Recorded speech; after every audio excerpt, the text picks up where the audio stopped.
Yes, we're very blessed. We've got a large lake. Lake John Hay is our treatment body of water, and we've said, Jennifer said, DNR said, yeah, we've got a great body of water. It actually produces a lot of water through some natural springs. It holds very well. Again, our partners at East Washington Rural Water helped us raise the dam, so we've actually got more water than we've ever had. And there's a lot of things there that are huge pluses and huge wins. And when we raised the dam, it actually gave us a cubic volume that equated to an extra year's supply of water. That almost 4 foot elevation change, when you take the whole span and the surface area of the lake, that almost added 1 year of water to our supply. Wow. So if we had extreme drought, weather, droughts, no rain in sight, extremely dry winters, if we were to go for a period of time, we've made some backups, if you will, and that was a great addition. So none of us can forecast that far out, but gosh, that's a nice addition. But in doing so, hey, it's a natural body of water, and it's full of organic material. It always will be, and I think the larger point, it always has been. So, it's very good water. It's very clean water. And we've even had some of our scientists and our experts that come in and say, your water is tricky in some ways. And this is not a joke, and it's not meant to be taken serious either, but it would be easier to treat if it was a little dirtier. And what they meant by that was that, the processes that then raw water comes in, and we go through a basic system of, Jennifer takes it into a clarifier. It does a process within that. Then she pulls it into a filtration room. It goes through a system there. And then she gets it ready for final. It hits the high service pumps, and boom, it pushes it to town. And so in that steps, if we had, funny enough, ironically, if it was just a tick dirtier, just a little bit more in a sense of not so pure, then the processes in the plant would be easier. And that's what makes that plant so vital and so important to figure out, okay, the science, the testing, the levels of her final become very tricky. And we know that. Our partners at IDEM certainly know that. And I say that with sincerity. IDEM has never shied away from us and our questions and assisting. And likewise, we'll send them information. Jennifer, help me here. And they say, yeah, keep doing it. Yes. We like your idea. Yeah. Yeah. We get approval and are in constant communication when we go to make a change or something comes up. I reach out to them and they reach out to me. So we're basically talking. And this taste and odor has been a big issue, and we are concerned about it. And it is an aesthetic issue. It's not harmful. Taste and odor is problematic, but we are doing different things to combat that right now. We've made a few changes. We've been using all resources available to perform additional jar testing, working with surface water consultants to actively address the taste and odor issues. Based off of the additional jar testing that we did this week, we've moved our carbon injection point to increase its efficiency on the taste and odor removal. And we're hoping to see some results from that. It doesn't mean it will, because other people are using the same carbons and things to filtration to get rid of this, and it's still persisting a little bit. So it will take time, but we're in hopes that it will make it a faster relief for the taste and odor. And I believe it's getting better. From what I taste and smell, I feel like it's starting to dissipate. So we're hoping to continue to do some spot flushing in areas that need it and get rid of this problem we have with the taste and odor right now, which so many places are having it right now, big places. So it's all over the Midwest, right, all the way up. So that's our goal, is to do everything we can to eliminate it as quick as possible. And so to her point, how we got here, Becky, and this has been to her, what she's referring to in our other surface water plants experiencing some of this, different degrees, some worse, some just spotty. This is a direct result of what we were referring to. The water, we've had a gross amount of rainfall coupled with the heat.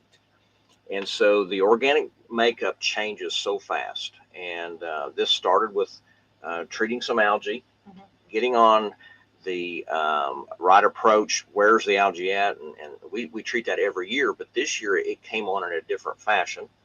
Again, that's a different vendor. That's a professional service. They know how to get in. They dive. They categorize it. They know where it is. They know how to treat it. And so, in doing so, that has been taken care of. But Jennifer tells us that there's a technical term geosmin. Yes. Geosmin is kind of the blender effect, the mixing bowl. When everything comes off the hillsides, the grass, the trees, the twigs, and now leaves, it kind of stirs up. So tell us about that. Soil. It's just like when you walk through the woods after rain, you smell geosmin. Geosmin's in many things. It's the smell that comes in from the increased organic load coming into the water. So you're going to get that smell. And we've had excessive rainfall and right over the lake. So all that has came into the water. And then the nutrients from all of that coming in has also created a nice big algae bloom that we treated. We treated it, and it was a successful treatment. The biologist had went out on July 29th and said that the cell count of algae was low and the DO spike was gone. So that means it was an effective treatment.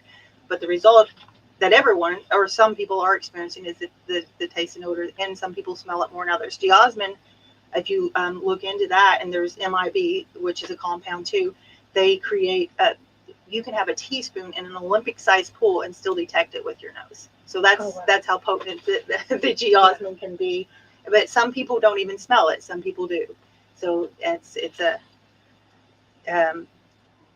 This is so interesting. I'm sorry. I'm Well, like, this is, I mean, talk about attention to detail, right? It is so much detail. And again, I want to give Jennifer her credit. My gosh, she constantly, and that's her job. Thank goodness that's what she does. She constantly monitors, looks, and tests and changes.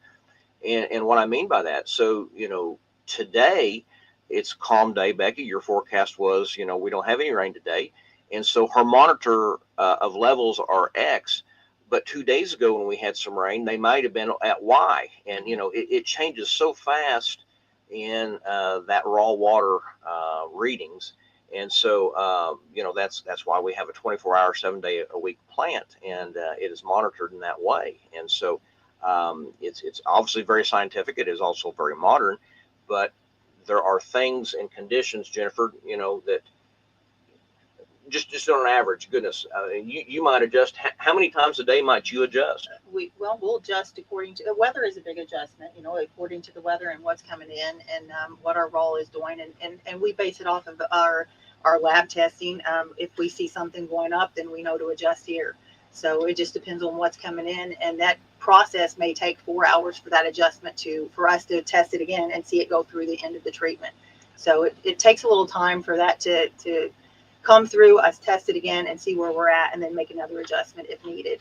So, but we are 24/7, like you said. We're always monitoring and watching it, and we have a good team of people working with us, and we have a lot of people that we can consult and reach out to. So we have a very, very capable staff, and we're doing everything we can, and we're working with everybody we can, including the state, to resolve these issues as quickly as we can.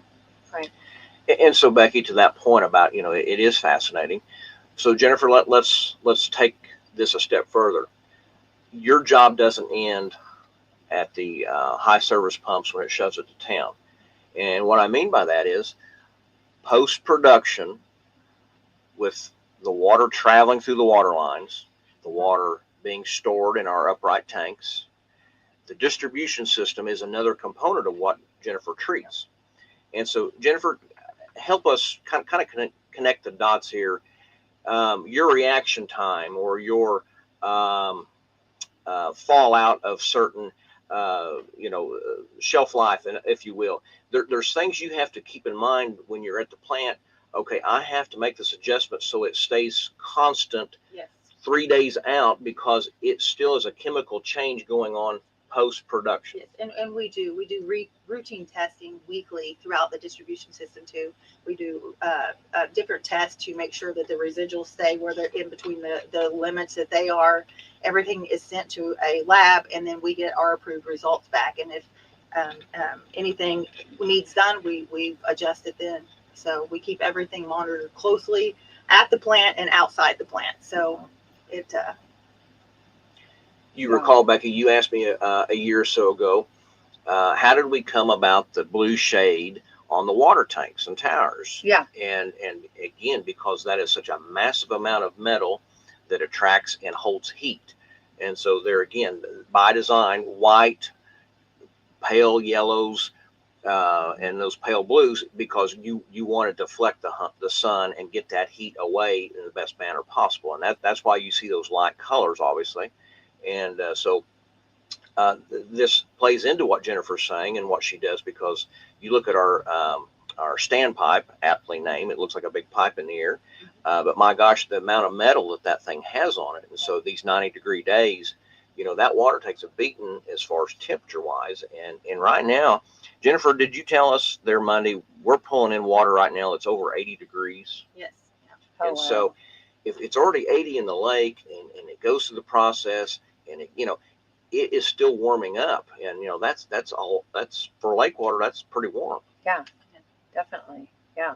Then it goes, okay, so it goes from the plant then into, goes piping up into the actual holding, the water, what do we call it? The Tanks and towers. The water tanks and towers. Yeah, I wanted it black. I wanted to say Salem, y'all. Black and gold. She was very Yeah, adamant. he said that wasn't going to happen. You got bonus points. It's Salem, y'all. Anyway, no, It would have looked good. yeah, I thought so. Yeah, but no, it's so fascinating, guys. You know what I'm saying? This is like, okay, I really want to. You just keep rolling. This is like so interesting, because I've been to the plant.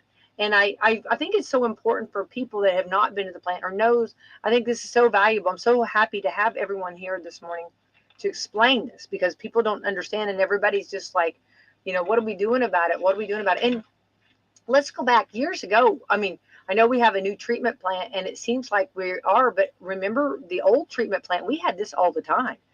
Lot, right? Didn't we? Or more yes, common, right? We had several years, and a lot of fixes and provisions were made. And to your point, Becky, it is frustrating, and I think that's what Jennifer and I do want to make sure our listeners hear. We're not immune to the frustration. We're not certainly brushing that under the rug. It is an aggravation for all of us, and don't enjoy telling people that, hey, we think we're on the right side of it. Sorry you had to go through that. It's just a frustration for her and us alike at the city. But you're right. This is nothing new. The irony is, or the fact of the matter, it's not the same problem year in and year out. And again, it may resemble, this year's issue or that year's fix, but each time there's a different makeup, there's a different spike.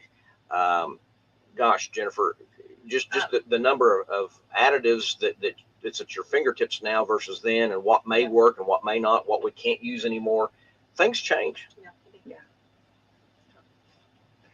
I think anybody that could, I'm going to just kind of, this is maybe not completely, but like anybody that has a pool, anybody that has a fish tank. Yeah. I mean, anybody, when you do the balancing and everything, but then you take this large area, and you live here, your family lives here. I mean, so you guys, I mean, of course you want it the best it can be. Absolutely. But it's interesting though for us that do not know. You guys have really become experts in this, correct? I mean, talk about. I think if you guys ever retire, you got to work for I&M or something. You know what I mean? I think really, because this is like knowledge that really is, and it makes sense actually when you explain it. Correct. Well, and I hope so. Goodness, thank you. And it's because it is so ever changing, and Jennifer does have that 24-hour 7-day-a-week position. Goodness, you're on call. I am. Yeah. And so and she takes that honor very well, and she handles it great. Yeah. But it does. It's a constant monitoring. It's a constant look. And when things are running perfect, goodness, Jennifer, your job's a breeze. Yes. Yeah. But when there are these peaks and valleys, then it becomes all hands on, and let's get to the root of it. And again, I said before, Becky, we do have partners at the state. They're not coming down here with pitchforks and throwing a manual across the room at us. It's nothing like that at all. It's because there's been days here of late they've had some head scratching. They don't know, and but they've been very good to help and very good to agree with what she needs to do. And I want to make that point again. This is not isolated to Salem. We've got several, like I said, with Patoka and Monroe, Geist Reservoir. There's so many issues right now you can just find, and there are variations, of course, but we've got a lot of people next to us that are going through a similar thing. And hey, is it going, in the right direction? I think Jennifer will underline that. Yes, I believe it is. Yes, and we're hoping for it to continue to get better and better. And we know it will. I mean, This is only a temporary thing. But very temporary. Yes. Right. And if your forecast next week takes us out of the 90s, there's some natural help. If we could get back in the 80s, that does make things a little easier to deal with. Okay, let's go back. Okay, I'm just going to throw out things that people say. Okay. So, of course, if for using Lake John Hay, is there another water source we could use differently? And okay, I know the answers, but because I've heard this. I mean, these are years. This is like years old. But let's. Well before my time as mayor, and so several other mayors. Yes. There's always been this regional ask. Could we ever figure out a mass delivery distribution from the Ohio? And as the crow flies in technical terms, ideally it would probably have to run the I-65 corridor and be trunked off of that. Economies of scale. 30 years ago it cost too much money, and in 2025 it costs too much money. And that's no excuse. It's just reality. And to your point about a secondary, that would be in the ultimate secondary source and if we could pull, and then a lot of municipalities would have that, maybe become their primary, but at least a lot traveling that direction would have a secondary. We've also looked in recent years, could we do an aquifer and sink there in the river there with Jackson County border. And again, Becky, coming up that elevation and pumping it back into the treatment plant, because ideally that's what you have to do. Just because you have a water source, you still have to treat it to a specification. Jennifer doesn't have that availability of just pulling out of a creek bed. You've got to put it through the treatment plant. So you've got to get raw water to a plant. So even from that distance being relatively short, the topography, the rock, the valleys, the extra pumps, I mean, it was a tremendous cost to try to get that done. Here locally, we have had two other options discussed throughout the years, and obviously most of our listeners and residents know Lake Salem did pump, but for a lot of reasons, and this goes back to a lot of financial decisions, a lot of head scratching. Is it worth doing? And the ultimate answer had always been no. And what I mean by that is it is not reliable in the sense of the quality that John Hay is. It is a much shallower dig, and so that water does have different characteristics than of years past. The plant didn't receive any upgrades, and so it is not even a functional treatment plant. It's a nice sturdy building, but that's as much as I can say. It no longer functions as a treatment plant. And so Celinda has a lot of hurdles, albeit, yes, there's water there. I don't discount that, but Right. there's a lot of hurdles there. And the irony is we've got a naturally filling spring-fed quarry that a lot of folks say, my gosh, there's a lot of water there, and it's a shame that we don't capture it. And that's true. But it's another unsustained possibility if there is a mild, any sort of earthquake area in those quarry stone faults. That water, our geologists, our DNR folks, anybody that deals with bedrock and stone and those water tables, they say that is likely to move someday. That water could shift and then go back deeper in the ground, or find a different place to daylight. Now, for the time being, yeah, it's still been there and it's still coming out. But again, you would have to pipe that water, and so it would have to travel from there back to the John Hay treatment plant. Would it give us enough? There's the other question. Once you start pulling on something, does it void that pocket of water? So you could spend, $8-10 million by chance, and then only have a short-lived supply. Right. So that one's pretty risky. And again, it's nice. There is water there, but that one's risky because you don't know if it would sustain. Right. Then if you did go back to Lake Celinda, you would have the same algae blooms. I mean, you'd have the same. Is that not the same problems? And honestly, challenges, I guess. The challenges and a little worse. That has plagued that lake a few times, and that's really the ultimate demise of it, is because those blooms were so bad and so That's what I thought. frequent.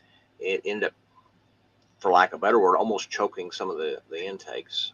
Now, obviously, maintenance and cleanings and changing the location of the intake pipes, you can navigate some of that. Yeah. But that lake is just not as deep, so it has its own pitfalls. Right. I just wanted to point that out for anybody that's, because we've heard people saying, well, why don't we do this? Why don't we, and this is kind of the reason. This has all been looked at. And our forefathers said, hey, we need exactly bigger, better, and that's where John Hay was envisioned. Yes, I did know that. I just wanted to make sure everybody kind of knew that it was kind of it had been talked about. And then, okay, I'm just trying to get anybody that has said stuff, that I've seen, talk about money. It doesn't matter. So what we're talking about is Mother Nature.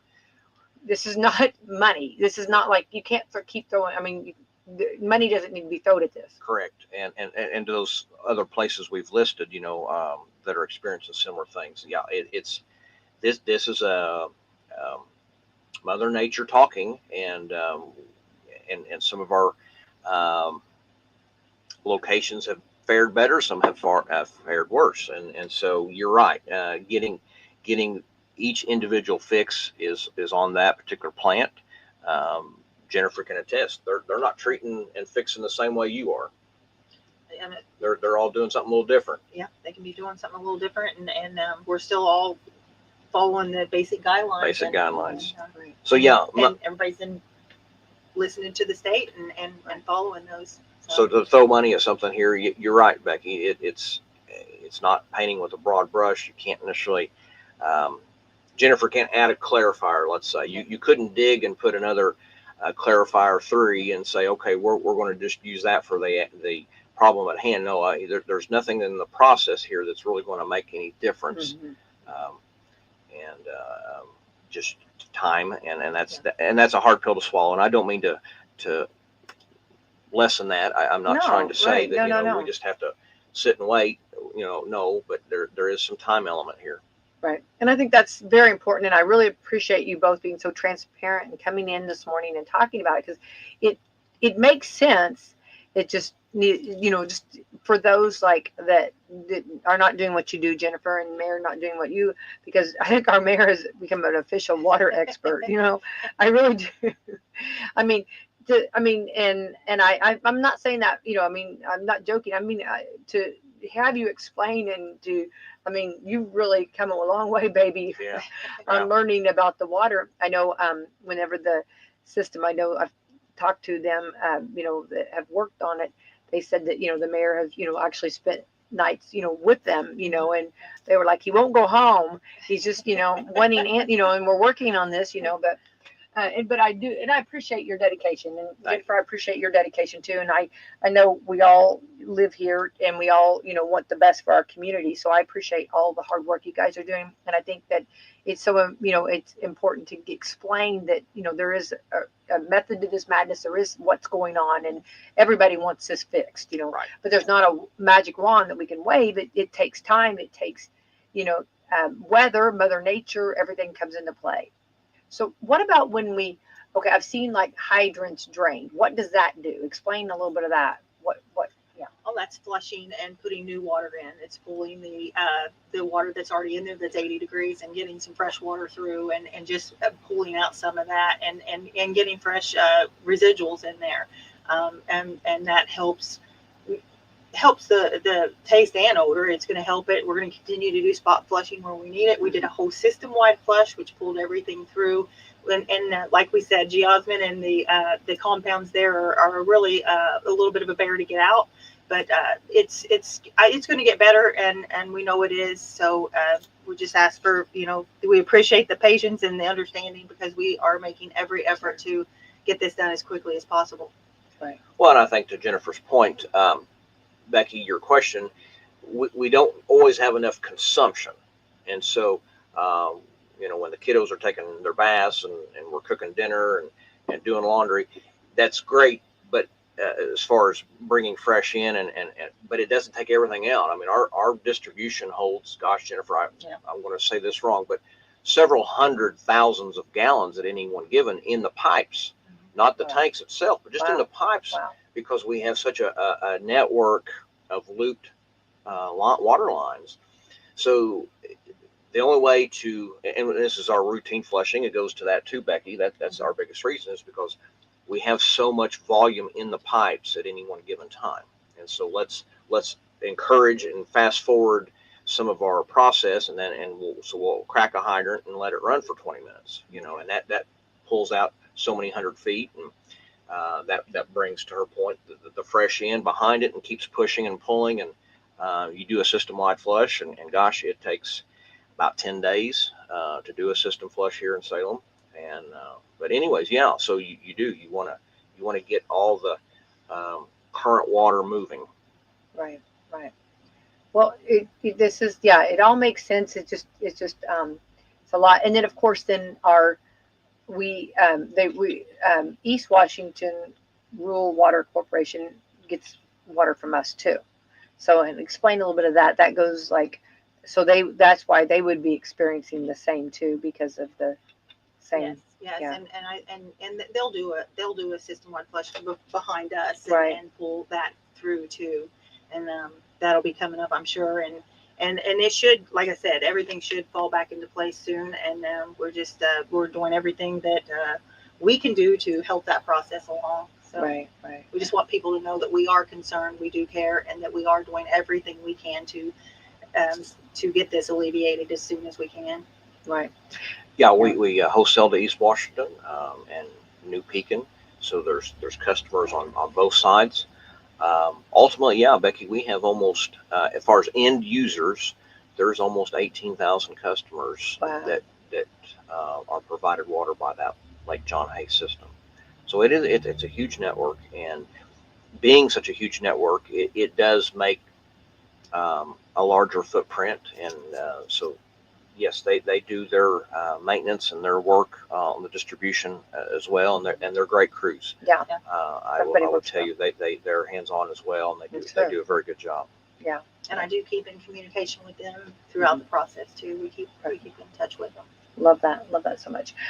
So actually, because I've talked to several people too, and even a chemistry professor who said that the water is safe, right? This is what I just really want to get this, maybe we do have a little bit of an odor, or a taste different, but it's safe. I think of, here's what I think over, let's go to our friends over at French Lake, like the Pluto water. Okay. Yeah. Yeah. Right. Yeah. Right. Right? Right. I mean, ideally, it's safe to drink too, but it's got the odor and Yeah. the taste and all of that too, but it's still chemically safe. Yeah.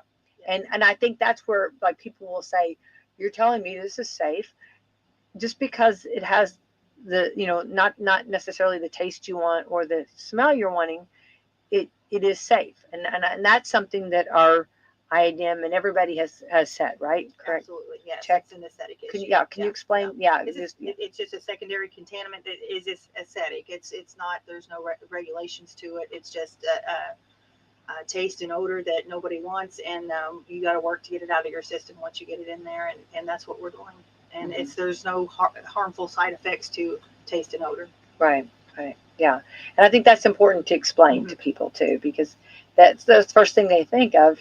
Yeah, it is, and you would, but Sure, there isn't. makes sense. And that's why we wanted to come and try to get some of these concerns. Well, and answered. I think, Becky, just to then amplify it, if it was, gosh, and if some major part of that was deemed, gosh, we would have been here day and night on your radio, and hey, we got a problem. You need to pause your drinking, and that's it's not that way. Right. Right. Oh, I think, like the boil water advisories, you guys have been fantastic about that. Like if we've needed to do that, Sure. which that's common, I think in a lot of communities have that. And those are 90%, if not more, precautionary. And there is just that worry if there's a pause in production and a pipe gets a little low on volume, then you start having some issues, and that's usually the biggest reason. And so when you have a water main break, that can cause some disruption, and so we always have to really monitor that quick and then test and make sure. And so those are happening in different utilities all the time. And I was reading one yesterday, or pardon me, 2 days ago. Carmel had a pretty big water main break up there in their city, and case in point, boil water for them. And so it does happen. Goodness, Sure. It does. Sure. Well, I think this day and age, as much as you're monitored by all of the authorities, that I can't see how you could be missing a beat. You know what I mean? I think you have to be completely on your game, and I think you are, Jennifer. I want to give you kudos, and I feel like that some things have been unfair that have been said, because I think you're working really hard, and I want to thank you personally. I think you are, and you and your crew, the whole crew.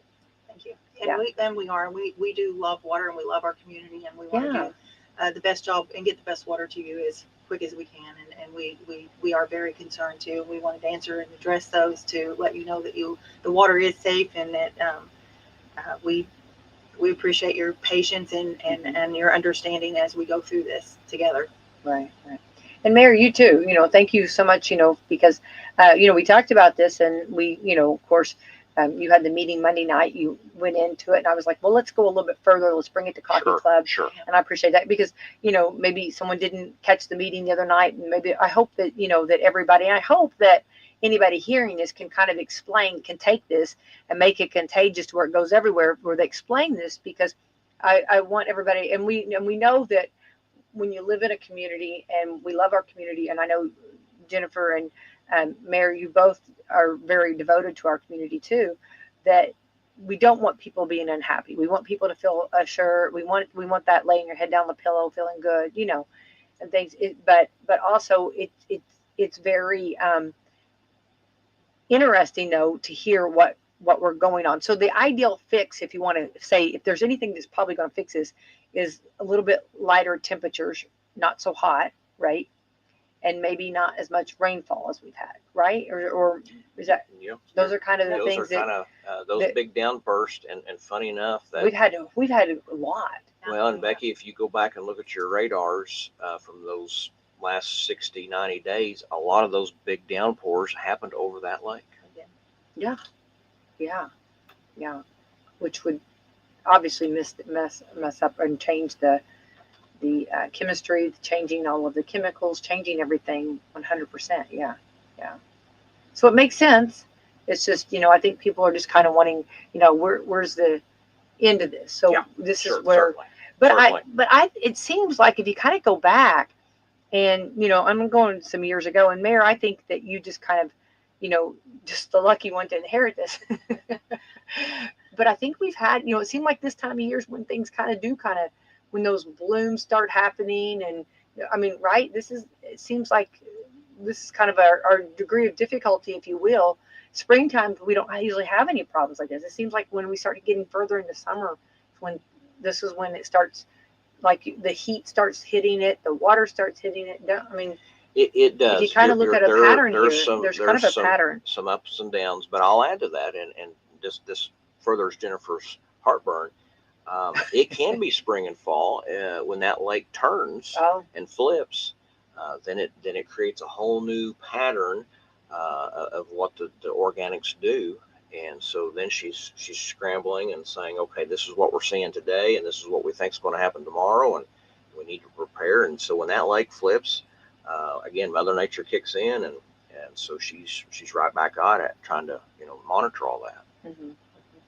And Jennifer, when they come in, like when IDM or somebody steps in, or just come check, do you feel like you learned something new? I mean, are they like? I'm sure that they're very makes you feel more secure that you've got that help and somebody coming in, and you know what I mean. I would like helping, like to, I guess, like you're feeling like you're doing all you can do, and we're testing, we're doing all we can do. But then when you have the authorities coming in to help a little bit, it makes you feel a little more secure or comforting, I guess. Oh yes, absolutely. And when they know we're doing everything and sending in our tests, and our results are coming back approved, and that the water is safe, and that's what they're reiterating to the public too, that the water is safe, and that we are doing everything we're supposed to do. And we hope that they understand that. And if we are regulated to let the public know what's going on. So, and that's what we're trying to do to alleviate some of this right now. Right.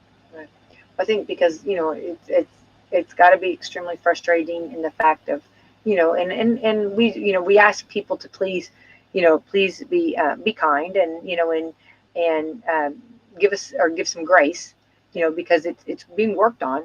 It just maybe there's a it's just maybe not as fast as some people, the turnaround that everybody's wanting. But of course you do too, and so do you, Mayor, right? Right. Absolutely. Yeah, we need a magic wand to wave over the lake, and let's get this.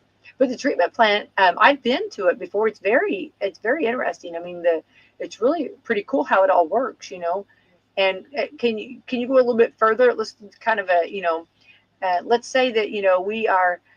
Okay, we're fifth grade students. Okay. The tour through this plan. Yes, yeah. Okay. Kind of give us. Okay. The first step of treatment is we bring it in from the raw pumps, and we bring it into the intake, and then we treat it there. We get it first with some sodium permanganate. It goes through the sedimentation basin, and it comes through to the clarifiers. Before it gets there, it's hit again with coagulant and some carbon. And then you go through the coagulant process is coagulation, and then you got your flocculation, your sedimentation, and then your filtration. So you'll go through. They sound like sisters. Yeah, sorry. They sing on Tuesday nights. I think so. You can see them that sounds like a family right there. Yeah. So, Okay. So then it goes through its disinfection process, and then it has detention time, and then it goes into the high service pumps, which will then pump it to the towers and send it out to the distribution. So that's how the process works, and then we monitor all that. We have a SCADA system that shows us everything, shows us the tower levels, and we monitor that, like I said, 24 hours a day, and so we see everything that's going on. Mm-hmm. How many water towers do we have? 5 structures. Okay. Yeah. All right. And do they each have like different levels in them, or sure. Are they pretty well? Okay. Yeah. Okay. Yeah. Is there a favorite? She still wants to get the y'all painted. I know, I do. I want Salem y'all. Isn't that cute? Yeah, sorry. The standpipe, well, they all have different jobs, I guess, Becky. Okay. The standpipe is probably the workhorse in keeping things level. The West Tower is very important. The John Hay Tower is very important. Tecumseh acts as a redundancy tower. Then the underground storage keeps everything on a level pressure. So I mean, they all have different jobs, and they're all very integral. Now, when the water comes through the treatment plant and then goes, you're talking about going underneath the ground, right? Okay. Does it cool off a little? Is that where it cools a little bit because it's underground? One would think it's right now pretty warm. It's not. Okay. Yeah. And there's no, I mean, like, I know this sounds stupid, but there's no way to, like, you can't put a coolant, and there's nothing to cool any of that, right? There's Interesting question. Yeah, that's that may be something for a scientist and an entrepreneur to think about. What would be a that might be our claim to fame. Yeah. We could come up with a wait a coolant, minute. right? We're telling our $1 million idea on the air. Yeah. Yeah. No, I mean, sure. There's probably. Well, let's be frank. There's other water sources in very hot climates, so there may be some other applications like that out there. mm-hmm. Yeah. And I would say they were probably, they're maybe deeper even, and Probably. Right. Yeah. With it, do you, I guess, so this is just going to be something that, like, there's no way to know how long this is going to be going on, but it is, like you said, baby steps. Yeah. You're making progress, you're working on it, and that's the things that, and everybody's aware of it. You're very much aware of it, and your whole crew and everybody, all the authorities are working with you, and probably Absolutely. they're probably feeling your pain too. Oh yeah. And Absolutely. And I'm sure they're hopping around from other communities too, having the same. Yeah. Very much so. Because I do want to say we're not unique. No. Other communities are having this too. So that's, and I feel for them too, going through this, and I hope that they're able to explain and maybe go into detail about what this is. Yeah. Very much. So I'm sure you've met friends. I mean, like talking with people. Oh, and, yeah. Oh yeah. Yeah, and the same. Yeah. So, well, and so if anybody has any, like you said, I guess they can, if you feel like this is something that, you just cannot deal with right now, bottled water, we're very accessible about that. Bottled water. Sure. Do what you need to do on that, and this will get better and get in time. We just got to, that's the hardest part, is time, waiting. Yeah. The waiting process. Yeah. So Jennifer, you're fantastic. And listening to you talk, I'm whoa, very impressive. And I appreciate you explaining all that to us. And I know what you do. And I'm so happy that we can highlight and show others what all you do. Yeah. It's good to be here. Yeah, absolutely. Come back and visit us for sure. And Mayor, you too. And we've got just a few minutes left. I hope that I've answered. I'm trying to think of any other questions. Do we hit all the water questions, you think? I think pretty so. well? And that was the bulk of our Board of Works meeting. And Jennifer, I don't know of anything else. That is the nuts and bolts, the high points, if you will. Yeah, I think so. Right. Well, onward ho we go on that. Let's talk about Mayor. We've come up this summer. I like your ideas of things that we're doing, and we did. Last one was art on the bricks. I'm switching gears here now, and this is, we're going to do baked on the bricks, right? You bet. So moving forward with what can we do downtown? What can I ask folks to come and participate in and bring some more activity into the downtown corridor? And so, thank you, Becky, for allowing me a few weeks ago to talk about my On the Bricks series. Mm-hmm. And so we've done two, and my third one, my third one now is Baked on the Bricks. And so we're going to start that the 22nd, August 22nd, a Friday, just like it sounds. So we've invited local bakers in our community. So, cookies, pies, cakes, breads. I don't know what all bakers can do. That's not my area. Yeah, sorry about over there. we got a kitty cat. She loves the mayor. I don't know. She always on his lap. She'll be okay. I'm so sorry, Mayor. It's okay. We're moving on. I know. So Art on the Bricks was the last event, and it went oh my very goodness, well. So much fun that was. Our local artists came, and we set up tables along the brick corridor between the square and City Hall. Beautiful. And set up a vendor space, and it worked really well. It was cool evening. And so as the themes change, we're going to do something different each time. And this one is baked. And so we put that out there. And of course, there's some guidelines with this being food. You have to do the home health preparation. And so as long as everybody follows that guideline, hey, yeah, we've got today 16 vendors. Love that. So it'd be pretty cool to come see and what they've made and what they're going to offer. And they're under the lights on the bricks. And so we're going to have a good night. Absolutely. And I've heard some cinnamon rolls. I've heard breads. I've heard cookies. Yeah. I think this is wonderful. And I think it's so nice, especially, this was always my degree of difficulty because I used to always have to cook huge meals. Baking was something that I didn't always have time to do, so, and I love to bake, but a lot of times it's hard, especially, working and things.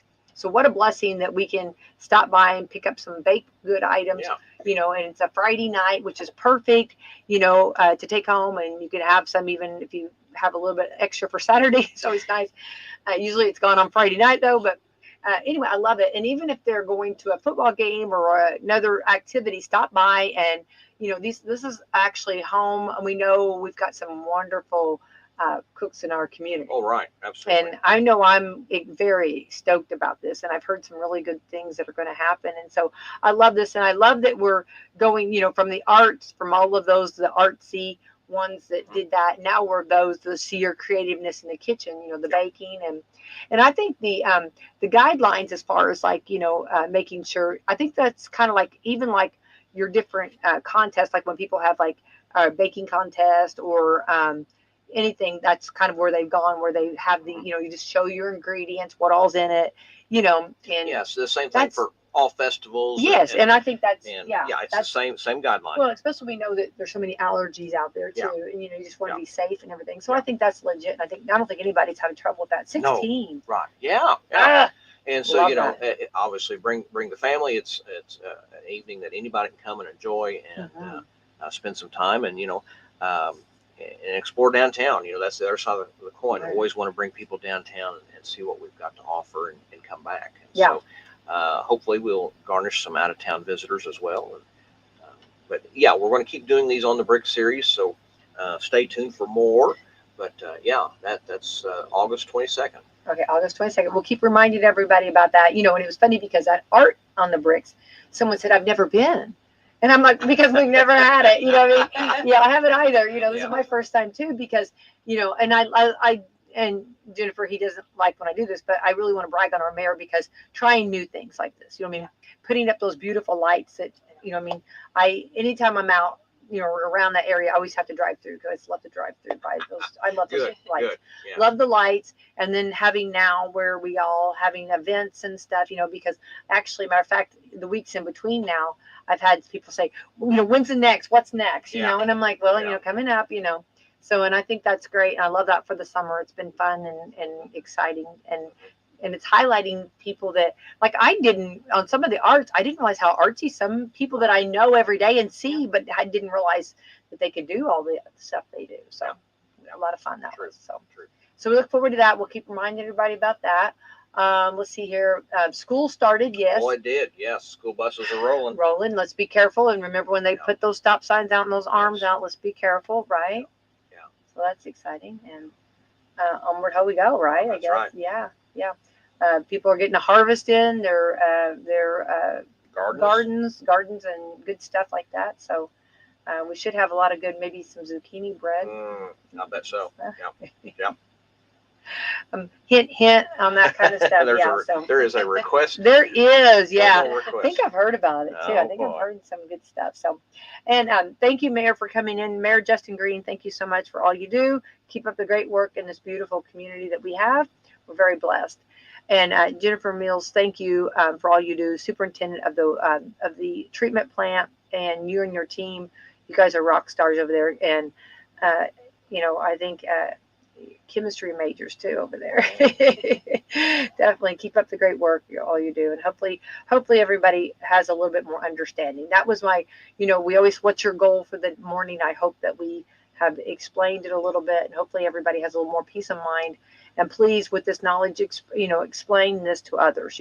Anything you've heard today, if someone missed it, please explain it and let everybody know. So, Mary, let's thank our sponsors this morning. You bet. Oh, I've got them. Do I have Certainly, them? I'll gladly read them. I took them away I from you. did. I passed them back to Sorry. you. So thank you again to Meadowview Healthcare, Walmart, Salem Crossing, Americans for Prosperity, Mama Roses, Fox Pearly Wealth Management, Dr. Black's Eye Associates, Dr. Mindy Gunn, Marshall Monuments, McAllister Land Consulting, First Harrison Bank, Louisville Bats, Schneck Hospital, and Temple & Temple. All right, let's have the best Thursday ever. Thanks, guys. Just freshly cracked egg, all on a freshly toasted English muffin. Order in line. Download the McDonald's app and place a mobile order and skip the line. Don't forget to join the My McDonald's Rewards to earn points on every order and redeem your points for free McDonald's food and drinks. $1 spent earns customers 100 reward points, so they add up quickly. And throughout the day, don't forget the other $5 meal deal and other great McDonald's items available for $3 and under. Stop in at your Salem McDonald's today and try great food at a great value. At McDonald's, I'm loving it. The pizza makers over at Papa John's are cooking up something pretty crustworthy. The new garlic 5-cheese crust. This one is for the crust lovers, the cheese chasers, and those garlic fanatics. It's loud, it's rich, it's straight up delicious.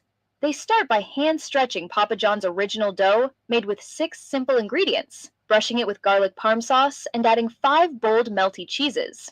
It's cheesy garlic bread meets pizza. Order the new garlic 5-cheese crust today. Call Reese at 812-883-3369 for pickup or delivery.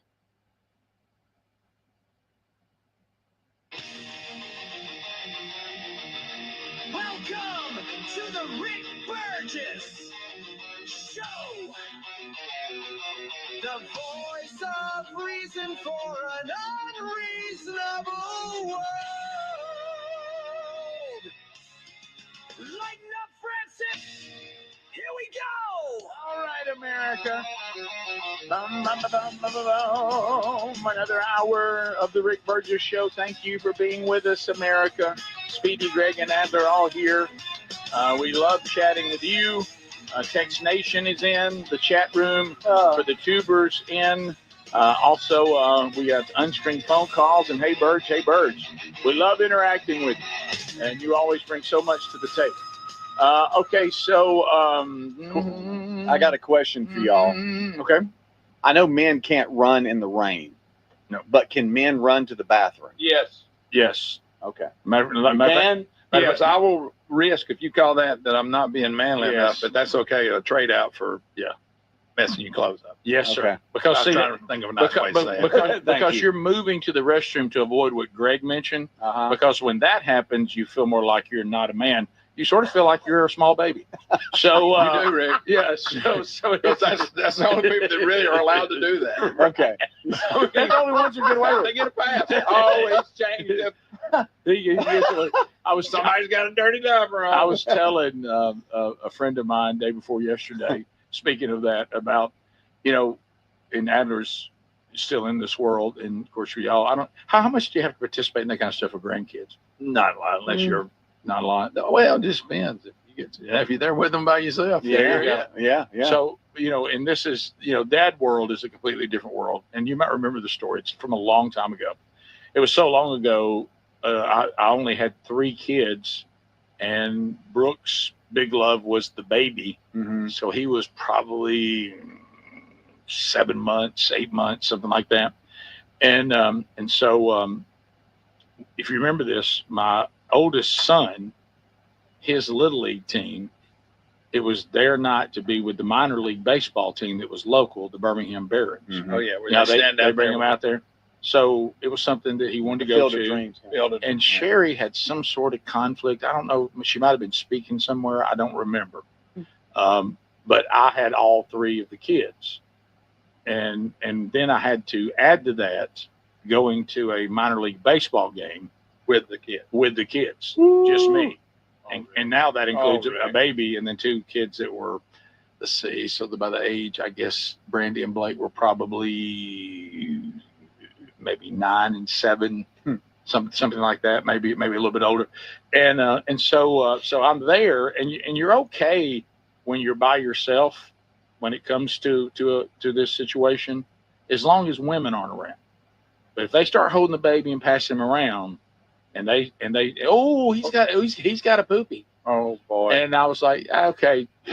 And then they start looking at you like, he's got a poopy. You got to do something, I'm pal. like, okay, Don't just and, sit there. and I'm looking at the innings and I'm going, I can make it. And they're, he's got poopy. Woo! And then they all start handing him back down the aisle to Well, you. nobody wants to hold them now. Yeah, because there were other moms there who had kids on the team. Yeah. And so I'm like, and this was, y'all got to understand, guys, some of y'all out there, y'all don't understand. And I know the older dads are going to say the same thing. Some of you men, you think it's always been accommodating to dads for changing tables and things like that. It hasn't. That's relatively new for there to be a changing table in the bathroom, in the men's room and all that. That's relatively new. Yeah. We didn't have that when our kids were little. Okay. Yeah, no changing tables and no tampon machines. So that's changing time. That's right. Thanks for making sure we added that. Yeah. But you're right. You're right. I actually went in the bathroom one time. Adler was taking a nap on the changing table. It was a bunk, man. So Here's waiting for the podcast to download. okay. He had a rough day yesterday. That was Apple's fault. Not No, I was yours. getting my diaper changed, Greg.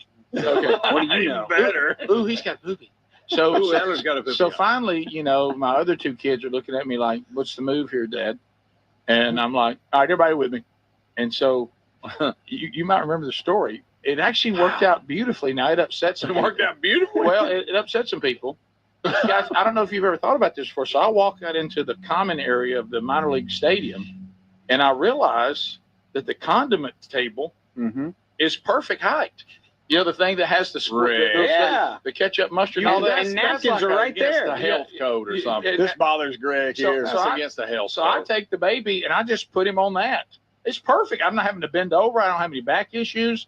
I mean, it's perfect. You had to move the ketchup out of the way. Well, no, it was over here. You know how they have that space, and I did move the napkins and all that. Well, The napkins are right there. You can use in it. case I needed them. And I had my wipes because if you remember, if you haven't had kids yet, you're going to discover that you don't go anywhere without wipes. No, they're good for you your better nose. have wipes, They're good for everything. and you better have as many as you can possibly have. Mhm. Okay, and Especially so if they're eating. so people were actually like, there's people getting hot dogs. And I'm like, hey, just give me a minute.